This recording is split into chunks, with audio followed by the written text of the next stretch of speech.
What's up, everybody? Wanted to make a quick video, kind of just for kind of aspiring artists and people out there that could get to a point where a contract may be put in front of them, an opportunity, be it a recording contract, be it, some kind of contract in any realm, really, especially in the arts, specifically acting,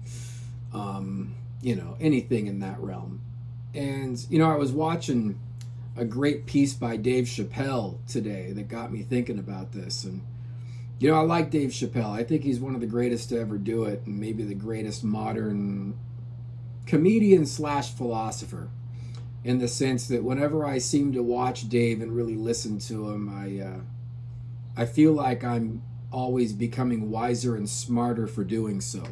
I think he's tapped into a really deep frequency that everybody should try to tune into and pay attention to, even beyond just the humor. But he's got a lot of deep stuff that he conveys that I think is important and valid. But anyway, he talked about back when he was doing Chappelle's show, and I want to talk about these words in contracts. I want to warn you about these words, and I want to explain exactly what they mean and why you should never sign a contract with these words in it. 100%. It's two words. It's in perpetuity. That means forever. It's a fancy legal jargon for the words forever. I would equate it to, let's say you were going to have to sign a contract with the devil to sell your soul. Those are the words that would be on that contract. In perpetuity. That means the devil owns you forever. And well, you could equate a lot in that if you really think about it. I signed a record deal with the words in perpetuity, and I had no idea what it meant. I actually even paid an attorney to redline the contract and help me sign the contract. Paid him, I think, $1,000 or $1,500 back when it was offered to me, because I didn't know much about music and recording contracts. And for some reason, even that attorney didn't redline those words and get them taken out of my recording contract. I don't know why. It fascinates me. Dave Chappelle talks in that same video about how maybe a lot of them are in cahoots together, and you just tend to wonder sometimes if the words in perpetuity are some kind of backdoor attorney and powers that be kind of verbiage that just they almost have this agreed thing to not omit it when it's in there. It's bizarre. And that really is an artist, is the equivalent of them coming in and taking complete control of you without you realizing it. They'll make you think you're in control, and they'll have a conduit to putting your art out there, so I guess more people see it. But at the same time, they own everything you do, every word you utter, every lyric you write, everything pinned to paper, every piece of music, every piece of paint on the canvas, every piece of acting you do on the camera, every bit of writing and channeling you do. They own it in perpetuity. That means they'll do whatever they want with it. I want to point out, I'm not going to mention by name or anything, but our former label, they, a lot of people ask, well, where are your old videos?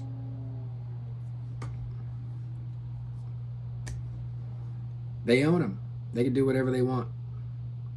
They own the entire back catalog that I was releasing music in perpetuity with. The ironic part of it is, aside from the record advances that almost all went to the recording process, to the producer, engineer, etc., I've never made a dime off of all the music that I've recorded with my band and written. I've written since the first EP, everything pretty much, aside from a couple little things here and there. That's a lot of lyrics. That's a lot of, deep artistic commitment. I literally, to keep my band going, a lot of people don't know this, but, it's all been an out-of-pocket venture. I've never made any money. I mean, not a dime. I've never been paid a dime from any of the business dealings with record labels that I've done. I've only, lost money really just keeping it going. And I literally, at different points of my career with the band, if you want to call it a career, more like a suicide mission, if you want to talk about it just from a financial standpoint and a life standpoint, multiple times I've had to sublease my place and basically live homeless out of a van, out of a rehearsal space, multiple times throughout the band's career. All this bullshit you hear about Jon Leon this, Jon Leon that, with money, etc. It's all a bunch of shit. It's just guys vying for control or having other motivations at the end, and that'll be explained in the White Wizzard story. But think about that, man. Just to keep this thing going, most of the back catalog of what I've done, it's out there. The fans have gotten to listen to it. Luckily, the music's out there and available to fans.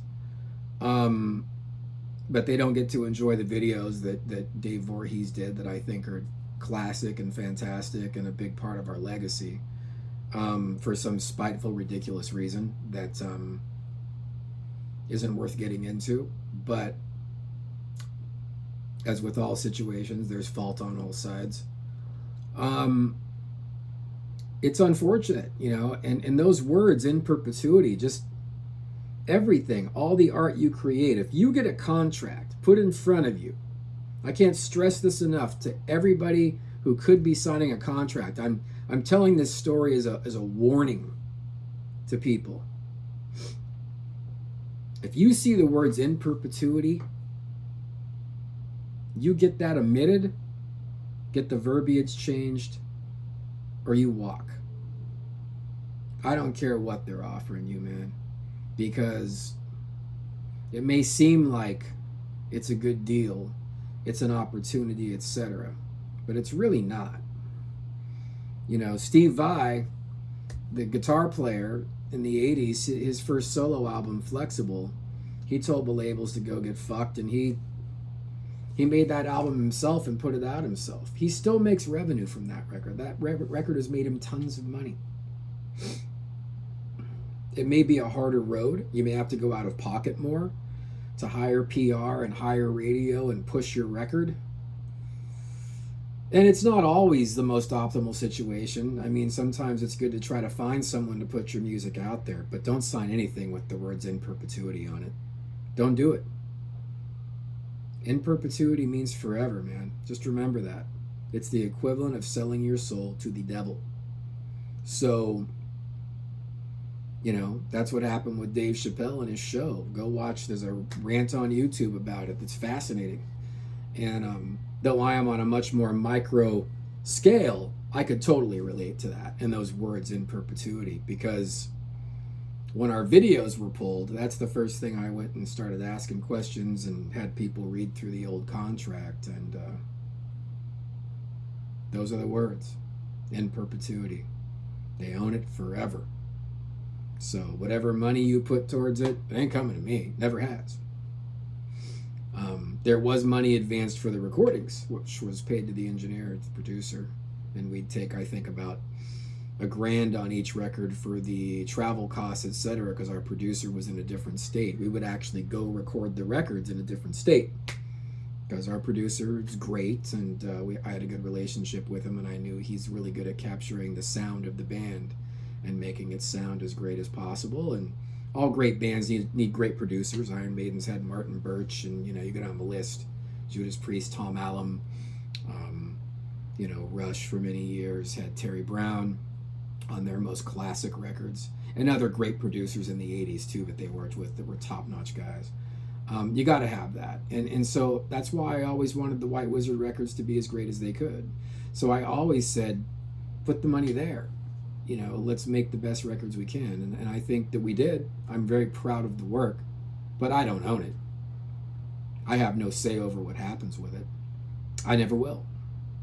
I could go fight it in court. What am I going to spend thousands of dollars to go fly overseas and fight, you know, over the words "in perpetuity"? Will I win? Probably not. I mean, if Dave Chappelle can't win, he's a billion times bigger than me.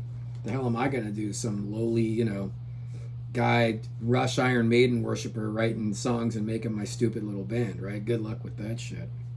So just be warned and take those words into consideration. If you got a contract coming in front of you, look for those words.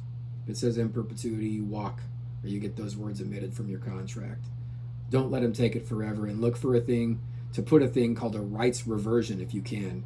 That means that at some point the rights will revert back to you, even if they get the rights for a certain amount of time. Of course, try to keep your publishing or work out a 50-50 on it. Try to make it to where the publishing's under your company and you're going to pay the label or the distributor 50%, not the other way around. It's just other little words of advice, but those words "in perpetuity," those are the big ones.